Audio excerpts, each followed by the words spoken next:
মানি লৈছো আৰু তেওঁলোকে এক্সিডেণ্টৰ ৰিজাল্ট দিছে। তেওঁলোকে সন্দেহতে পথ দুৰ্ঘটনা বুলি কৈছে, তেওঁলোকেও দেখা নাই। হেল্ল' গাইজ, সকলোকে নমস্কাৰ, স্বাগতম জনাইছোঁ মোৰ চেনেললৈ। আৰম্ভ কৰিব লৈছোঁ আজি এটা নতুন ভিডিঅ'ৰ সৈতে। মই বৰুৱা দা।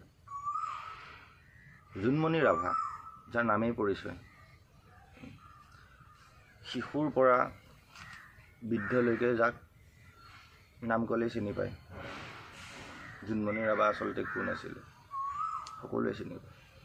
এগৰাকী দুৰ্দান্ত সাহসী আৰক্ষী বিষয়া জোনমণি ৰাভা, কিন্তু যি আমাৰ মাজত এতিয়া নাই।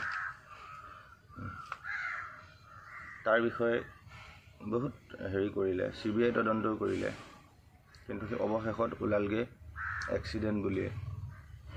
সেই নালিয়া বোলাজনো ক'ত আছে এতিয়া কোনেও নাজানে। জোনমণি ৰাভাৰ মাতৃ, আগতে কৈ লওঁ যে এগৰাকী মাতৃয়েহে বুজি পাব মাতৃৰ দুখ। আগবয়সত এগৰাকী জীয়ৰী হেৰুৱালে, এজন পুত্ৰ হেৰুৱালে, ভাঙি পৰিছে সেইগৰাকী মহিলা, ভাগৰি পৰিছে। মোৰ কথা নহয়, তেখেতৰ নিজৰ কথা। মই দেখুৱাম আপোনালোকক কথাখিনি। তাৰ আগতে কিছু কথা কৈ লওঁ যে আমাৰ হিমন্ত বিশ্ব শৰ্মা ডাঙৰীয়াৰ চৰকাৰে, তেখেতো এগৰাকী চৰকাৰী বিষয়াই আছিলে, চৰকাৰৰ কামৰে বিষয়া আছিলে। ক'ৰবাত কিবা অলপ থাকি গ'ল, তেনেকুৱা অনুভৱ হয়।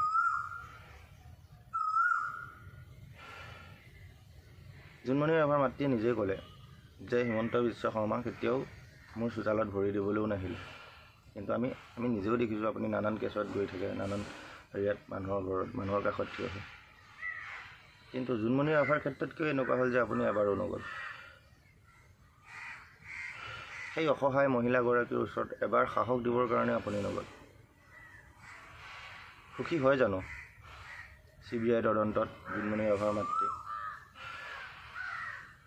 আপোনালোকৰ বিচাৰত সুখী হয় জানো?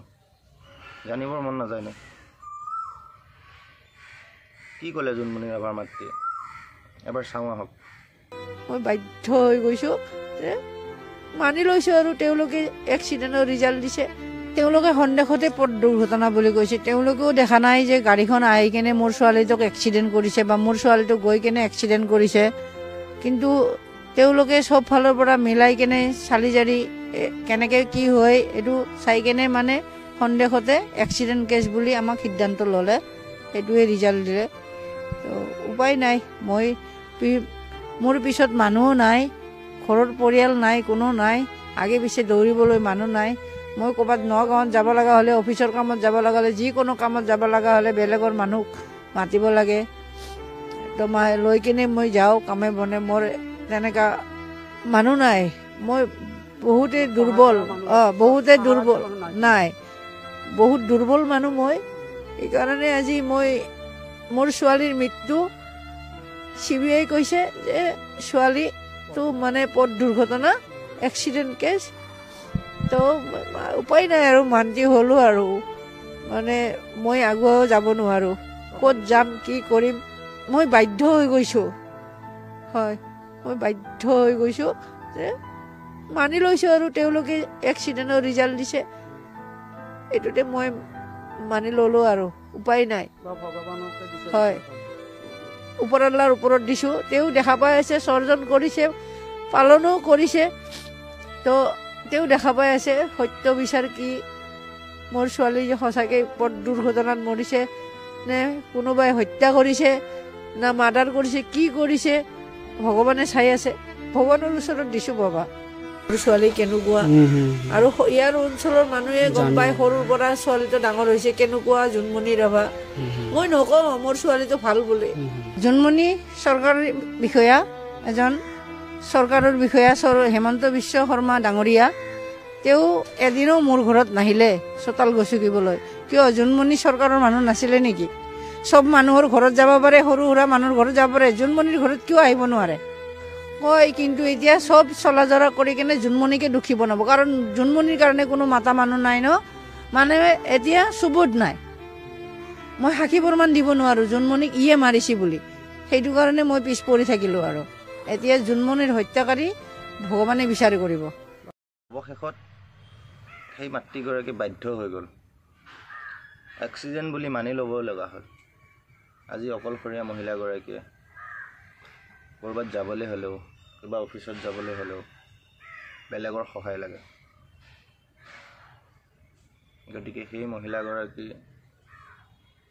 চকু পানী, সেই মহিলাগৰাকীৰ যি সুখ, যি কান্দোন, আপোনাৰ মোৰ চিন্তাই হয়তো ঢুকিও নাপাব ইমানখিনি।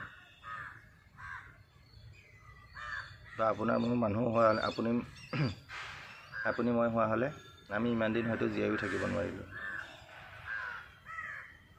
সেই সাহসী মহিলাগৰাকী জোনমণি ৰাভা যিমান সাহসী আছিল, তাতকৈ দুগুণ সাহসী তেওঁৰ মাতৃ।